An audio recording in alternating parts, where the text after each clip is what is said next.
Good morning. हमने आपको अपने लास्ट वीडियो में रिफ्लेक्शन के बारे में बताया था कि what is reflection. Next video में हमने स्फेरिकल मिरर्स के बारे में डिस्कशन आपसे किया। आज हम आपसे बात करेंगे स्फेरिकल मिरर के द्वारा इमेज किस प्रकार बनती है। Let us see the picture. Here is a concave mirror which reflects rays of light coming from the point A. The reflected rays intersect each other at the point A dash to a person's eye located beyond A dash. The reflected rays will appear to come from A dash. Hence, the eye will see an image of A at A dash. If a screen is placed at A dash, the rays will intersect on the screen, forming an image on it. जैसा कि मैंने आपको mirror के बारे में बताया था कि दो प्रकार के स्फेरिकल मिरर होते हैं। आपको शायद याद भी हो, मैंने एग्जाम्पल दिया था अबाउट द रामदेव एंड हाथी भाई। जैसे कि तारक मेहता के उल्टा चश्मा में एक करेक्टर है हाथी भाई। उनके पेट पर यदि हम सिंपल मिरर कोई हम लें और उसके जो पीस हैं उनके पेट पर लगा दें, पेस्ट कर दें, तो क्या बन जाएगा? एक कॉन्वेक्स मिरर बन जाएगा। और जब बाबा रामदेव, हमारे सम्मानित बाबा जी, जब अपना वो पेट बिल्कुल कमर से लगा देते हैं, ऐसा सांस लेते हैं, और अगर हम जो हमारे प्लेन मिरर हैं इनके पीस उनके उस जब अंदर को पेट ले जाते हैं, अपना स्टमक ले जाते हैं, उस पर पेस्ट कर दें तो एक कॉन्केव मिरर बनेगा। तो आपके सामने एक पिक्चर है, उस पर एक कॉन्केव मिरर बना है। उस कॉन्केव मिरर पर कुछ रेज पॉइंट ए से आ रही हैं और वो उस पर गिरती हैं। A concave mirror reflects rays of light coming from the point A. यह मिरर उन रेज को रिफ्लेक्ट कर देता है और रिफ्लेक्ट के बाद वो रेज एक पॉइंट ए डैश पर इंटरसेक्ट हो रही हैं। हम कह सकते हैं कि A dash is the image point of A. जहाँ पर आई रखी है ए डैश के आगे, अगर उसकी जगह हम कोई स्क्रीन लगा दें तो इस इमेज को हम उस पर प्राप्त कर सकते हैं। That is real image. Real image, an image formed by the actual intersection of light rays is called a real image. A real image can be formed on a screen. Now, let us consider another example of virtual image. There is a convex mirror. In this figure, a convex mirror reflects the rays starting from the point B. Point B से rays निकलती हैं और वो rays convex mirror पर incident होती हैं। यह convex mirror उन इंसिडेंट रेज को रिफ्लेक्ट कर देता है। वो आईज की तरफ जा रही हैं रेज, रिफ्लेक्टेड रेज। किंतु यदि इन रेज को हम पीछे ले जाएं तो ऐसा लगता है जैसे ये पॉइंट बी डैश से आ रही हैं और B dash is the image point of A. In this figure, convex mirror reflects the rays starting from the point B. The reflected rays do not actually intersect, but when produced backwards, they meet at the point B dash to the eye receiving the reflected rays. They appear to come from B dash, and hence an image is seen there, unlike the situation shown in figure. Light reaches B dash where the image is formed. Such an image, as you know, is called a virtual image. Virtual image, if the rays of light responsible for an image do not actually intersect, the image is called a virtual image. A virtual image cannot be formed on a screen as no light reaches where the image appears to be. आप जब सुबह को अपना चेहरा या अपनी body plane mirror पर देखते हैं तब आपको लगता है ना कि आपकी इमेज है, पर आप उस इमेज को स्क्रीन पर नहीं ले सकते। हाँ, उस इमेज का आप केवल फोटोग्राफ ले सकते हो। जिसका फोटोग्राफ तो लिया जा सके जिस इमेज का, किंतु वो रियल मतलब उसको हम स्क्रीन पर नहीं अडॉप्ट कर सकते, ऐसी इमेज को वर्चुअल इमेज कहा जाता है। और जिस इमेज को हम स्क्रीन पर ले सकते हैं उसे रियल इमेज कहा जाता है। आज हम बात करते हैं कि हम स्फेरिकल मिरर से किस प्रकार इमेज बना सकते हैं। To find the point of intersection of reflected rays you need any two rays. हमें दो रेज की ज़रूरत होती है। वो रेज कौन सी हो? एक रे हो सकती है incident parallel to the parallel axis. अगर एक रे ऐसी हो सकती है कि जिस रे को हम प्रिंसिपल एक्सिस के पैरेलल मिरर पर इंसिडेंट करें। After reflection it passes through it's focus. ऐसी रेज जो प्रिंसिपल एक्सिस के पैरेलल होती हैं, उस रेज को जब हम स्फेरिकल मिरर पर आप डालते हैं तब वो रेज रिफ्लेक्शन के बाद फोकस से होकर जाती हैं। We choose two incident rays that get reflected along known paths. The first can be the ray that is incident parallel to the principal axis. After reflection, it passes through the focus, which is a known point. The other ray can be the one that is incident perpendicular to the mirror surface. Since its angle of incidence is 0, the angle of reflection is also 0. That is, the ray turns right back or retraces its path. Being perpendicular to the spherical surface, the ray passes through the center of curvature, another known point. केवल दो raise को अगर आप ध्यान से आप उसे imagine कर लें तो आप कोई सी भी इमेज स्फेरिकल मिरर्स के द्वारा बनाने लग जाएंगे। मैं आपको एक फिगर और दिखाना चाहता हूँ। आप अगर रिफ्लेक्शन की बात करें तब एक ये सरफेस है, उस पर ए से कोई लाइट रे आती है, सरफेस पर इंसिडेंट होती है और रिफ्लेक्ट कर देता है बी की तरफ। मिरर का जो बिहेवियर है वो हमारे ही बिहेवियर जैसा है। कहते हैं मिरर हमेशा सच बोलता है। आजकल तो मिरर भी झूठ बोलने लगे हैं। आप अगर अपनी फ़ोटोग्राफ आप मोबाइल कैमरा से लें, चाहे आपका फ़ोटो कैसा भी हो, पर आप उसे फिर भी उसे बहुत अच्छा उसे बना दे सकते हैं बहुत से ऐप की सहायता से क्रॉप करके उसका कहीं का सीन दिखा सकते हैं। मिरर पर सच बोलता है। मिरर वैसा ही व्यवहार करता है जैसा हम करते हैं। हम अगर हमारे साथ कोई अच्छे से गुड बिहेव करेगा तो हम भी गुड बिहेव करेंगे, और बैड बिहेव करेगा तो हम भी बैड बिहेव करते हैं। मिरर पर एक रे इंसिडेंट होती है 30 डिग्री एंगल पर, और मिरर उसे रिफ्लेक्ट करता है, वो भी 30 डिग्री पर ही करेगा। सेकंड फिगर में अगर मिरर पर एक रे इंसिडेंट होती है 20 डिग्री पर, तब वो उसे 20 डिग्री पर ही रिफ्लेक्ट करेगा। थर्ड पिक्चर आपके लिए है। आपने एक रे इंसिडेंट हुई सरफेस पर, अब वो परपेंडिकुलर हुई। परपेंडिकुलर रे इंसिडेंट होने का अर्थ यह है वो उसे वैसे ही वापस करेगा। मैं आपसे कहना चाहता हूँ कि घर पर आप अपने सिंपल जो प्लेन मिरर है उसे आप अपने नीचे रख लीजिए सरफेस पर, प्लेन सरफेस पर। टॉर्च से ऊपर से आप लाइट इंसिडेंट कीजिए, ऊपर से प्रकाश गिराइए लाइट। आप देखेंगे जिस जैसे ऊपर से गिरा है तो वैसे ही ऊपर वापस जाएगा, सीधा सीधा ऊपर वापस जाएगा। तो ये आप देखिए कि प्लेन मिरर पर ऊपर से लाइट इंसिडेंट हुई ए से ओ पर, और ओ से बी गया तो बी पॉइंट ए के इक्वलेंट है। इस पोजीशन में जब परपेंडिकुलर लाइट ड्रॉन हो रही हो, angle of incidence will B 0 and angle of reflection will also be 0। इसी प्रकार एक ये आर्क है, स्फेरिकल मिरर है एक।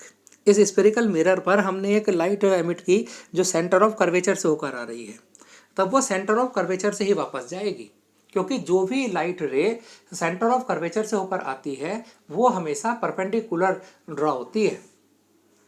परपेंडिकुलर क्यों ड्रॉ होगी? क्योंकि टेंजेंट हमेशा जो होगा उस पर आएगा और रेडियस टेंजेंट पर परपेंडिकुलर होता है। और इस कंडीशन में जब भी कोई रे सेंटर ऑफ कर्वेचर से होकर आती है या उसके तरफ से आती हुई हमें फील होती है, तब वो हमेशा ही परपेंडिकुलर मानी जाएगी। ये एक आपको इमेज और हम दिखाते हैं। ये देखिए, ये एक स्फेरिकल मिरर्स हैं। In above figure there is a concave mirror और in the lower figure there is a convex mirror, और 1 2 3 are rays which are incident to the mirrors. 1 2 3 तीनों light rays centre of curvature से pass हो रही हैं। अब तीनों जिस रूट से आई उसी रूट से वापस रिट्रेसेस हो गई। सेकंड रे रिट्रेस हो गई, थर्ड रे रिट्रेस हो गई, और ये टेंजेंट दिखाई है रेड कलर से, और tangent is the perpendicular to the radius of curvature, means I is equal to 0, R is equal to 0। Same case will happen in case of convex mirror. जो हमने बात की कि इमेज बनाने के लिए में किन किन रेज की आवश्यकता है, आज तो हम बेस बना रहे हैं। नेक्स्ट वीडियो में आपको हम सिखाएंगे कि आपने कॉन्वेक्स मिरर से कितने प्रकार के इमेज बन सकती हैं, कॉनकेव मिरर से किस किस पोजीशन में इमेज बनती हैं। जब भी कोई रे प्रिंसिपल एक्सिस के पैरेलल होती है और वो मिरर पर गिरती है, तो वो मिरर से रिफ्लेक्ट होने के बाद हमेशा फोकस से होकर जाती है।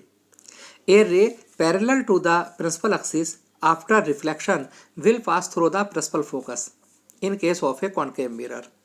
Raise appear to diverge from the principal focus in case of convex mirror. ये एग्जाम्पल देखिए, in figure A there is a concave mirror. A ray parallel to the principal axis after reflection will pass through the principal focus in case of a concave mirror. एक रे आई concave mirror पर आपको hit करती है, concave mirror उस रे को reflect कर देता है और वो रे हमेशा फोकस से होकर जाएगी। कॉन्वेक्स मिरर में एक रे हम प्रिंसिपल एक्सिस के पैरेलल आती है लेफ्ट से, लाइट हमेशा लेफ्ट से ही आएगी। जो एरो आपको दिख रहा है लेफ्ट से आती है, कॉन्वेक्स मिरर पर हिट करती है, कॉन्वेक्स मिरर उसे रिफ्लेक्ट कर देता है, डाइवर्ज कर देता है, किंतु उस डाइवर्ज रे को अगर हम पीछे उसे ले जाते हैं तब हम पाएंगे कि वो रे फोकस से जैसे जा रही हो या फोकस से आ रही हो, ऐसा हमें लगता है। Second, a ray passing through the principal of a concave mirror or a ray which is directed towards the principal axis of a convex mirror after reflection will emerge parallel to the principal axis. बिल्कुल same, एक convex mirror हो या concave mirror हो, एक concave mirror है a figure में, एक रे ऊपर से नीचे की ओर आ रही है फोकस से, passing through focus F. Concave mirror reflects its and directed it to the in the direction of parallel to the principal axis. इस रे को जो कॉनकेव मिरर है वो प्रिंसिपल एक्सिस के पैरेलल कर देता है। सेकंड फिगर में भी ऊपर से नीचे की ओर रे आई, कॉन्वेक्स मिरर पर इंसिडेंट हुई, हिट किया, रिफ्लेक्ट हुई, और रिफ्लेक्शन के बाद डायरेक्शन क्या हो गई उसकी, प्रिंसिपल एक्सिस के अकॉर्डिंग हो गई। A ray passing through the centre of curvature of a concave mirror or directed in the direction of the center of curvature of a convex mirror after reflection is reflected back along the same path. दोनों के centre of curvature से होकर एक रे आई, reflect हुई, और जिस path से रे इंसिडेंट हुई थी उसी पाथ से वो रिट्रेस हो गई, उसी मीडियम में वापस हो गई सेंटर ऑफ कर्वेचर से होने के कारण। इसका कारण है नीचे लिखा मैंने, because the incident raise fall on the mirror along the normal to the reflected surface। जैसा कि पहले बताया था कि सेंटर ऑफ कर्वेचर से होकर जितनी भी रे आती हैं उनको ये समझ लीजिए कि वो परपेंडिकुलर ड्रॉन हो रही हैं, और इन सभी रेस के लिए एंगल ऑफ इंसिडेंस और एंगल ऑफ रिफ्लेक्शन दोनों जीरो होंगे। Fourth, A ray incident obliquely to the principal axis towards a pole, the concave mirror or a convex mirror is reflected obliquely. The incident and reflected rays follow the law of reflection at the point of incidence, making equal angles with the principal axis. आपको clear होगा पहले से ही, angle of incidence will be equal to the angle of reflection. दोनों mirror हैं, pole पर सीधा incident raise आती हैं और पोल से रिफ्लेक्टेड हो जाती हैं। जो एंगल ऑफ इंसिडेंस है ठीक उतना ही एंगल ऑफ रिफ्लेक्शन होगा। अब एक क्वेश्चन पुटअप होता है कई बार कि बार बार एक ही बात हम याद करते हैं अक्सर कि भाई दो लॉज हैं, दो ही रेज हैं जिनसे सब मिलकर इमेज बनती हैं। एक तो ये है कि फोकस याद कर लीजिए कि अगर फोकस से रेज चलती हैं तो वो प्रिंसिपल एक्सिस के पैरेलल हो जाएंगी, चाहे कोई सा भी मिरर हो या लेंस हो, मिरर है या लेंस है और कोई ऑब्जेक्ट फोकस पर है, तब उससे जो लाइट निकलेगी वो लेंस या मिरर से रिफ्लेक्ट होगी और रिफ्लेक्शन के बाद प्रिंसिपल एक्सिस के पैरेलल हो जाएगी। क्यों होगी, आज हम वो आपको डिस्कस करते हैं। कैसा होता क्यों है, क्या ये प्रैक्टिकली हम देख सकते हैं? हाँ, आप देख सकते हैं। आप घर पर अपने जो आपके पास पेंसिल्स हैं, इन सब की सहायता से आप सर्किल या ड्रॉ करके, स्फेयर ड्रॉ करके आप आराम से कर सकते हैं। सबसे पहले आप एक सर्किल बनाइए। उस सर्किल का जो सेंटर होगा, उस स्फेयर का सेंटर ऑफ कर्वेचर होगा। जैसे मैंने बनाया, कोई भी रेडियस लिया और रेडियस का मैंने क्या किया, एक स्फेयर बनाया, उसे सर्किल बना दिया, उसका सेंटर सी था। सी और पोल के बीच के ठीक बीच में जो पॉइंट होगा वो फोकस होगा। अब प्रिंसिपल एक्सिस हमने विड्रॉ कर दी, सी और एफ और पी को मिलाते हुए एक रेखा लाइन खींच दी, उसे हमने कह दिया प्रिंसिपल एक्सिस हो गई। कोई पॉइंट ए है, जैसा फिगर में सबसे अबव फिगर में है, सबसे अपर फिगर, पॉइंट ए से लाइट चलती है और लाइट रे स्फेरिकल मिरर पर पॉइंट डी पर कट करती है। निश्चित रूप से यह मिरर इसको रिफ्लेक्ट करेगा, किंतु रिफ्लेक्शन से पहले, आपको विड्रॉ करने से पहले, हमेशा जिस पॉइंट पर ध्यान से सुनिएगा, जिस पॉइंट पर लाइट गिरती है उस पॉइंट को आप सेंटर ऑफ कर्वेचर से ड्रॉ मिला दीजिए।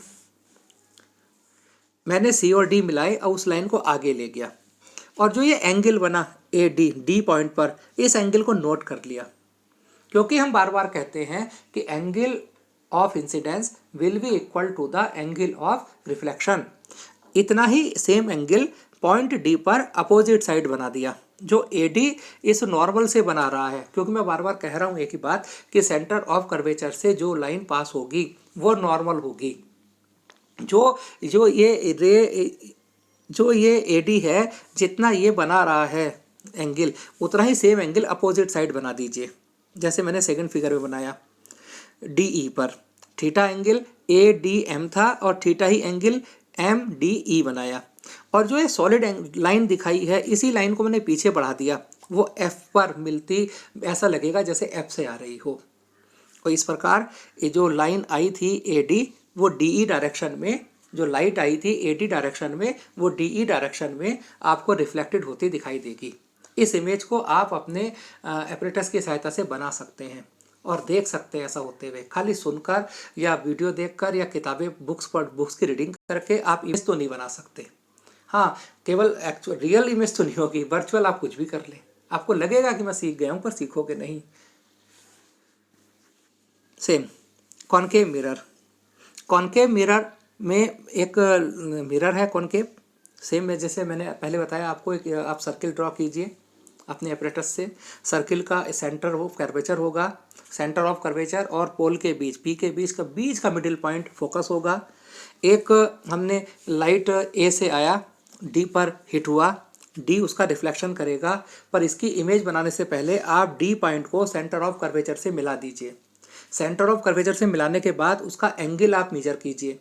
उस एंगल को मेजर करने के बाद अपोजिट डायरेक्शन में उतने ही एंगल पर रे आ जाएगी, और निश्चित रूप से आप देखेंगे कि वो रे फोकस से होकर जाएगी और आप ए का जो इमेज है वो पा लेंगे। एक एग्जाम्पल और लेते हैं। एक दूसरी बात भी हम कहते हैं ना कि अगर फोकस पर कोई ऑब्जेक्ट रखा है तब वो पैरेलल हो जाएगा प्रिंसिपल एक्सिस के। देखे कैसे होता है। ये कौन सा मिरर है, याद आया होगा रामदेव जी का पेट, कि रामदेव जी के पेट पर हमने क्या किया है, प्लेन मिरर चिपका दिए काट काट कर, और उनका पेट क्या बन गया, कॉनकेव मिरर। अब उस कॉनकेव मिरर पर जो ऑब्जेक्ट है उसके सामने कहाँ रखा है, फोकस पर। फोकस से लाइट आई, कहाँ गिरी, पॉइंट ए पर।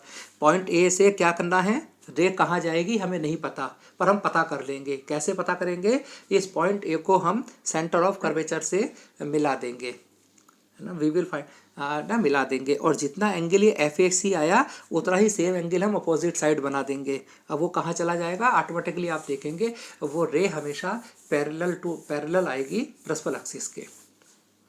एक और एग्जाम्पल देखते हैं, कॉनकेव मिरर की बात करते हैं।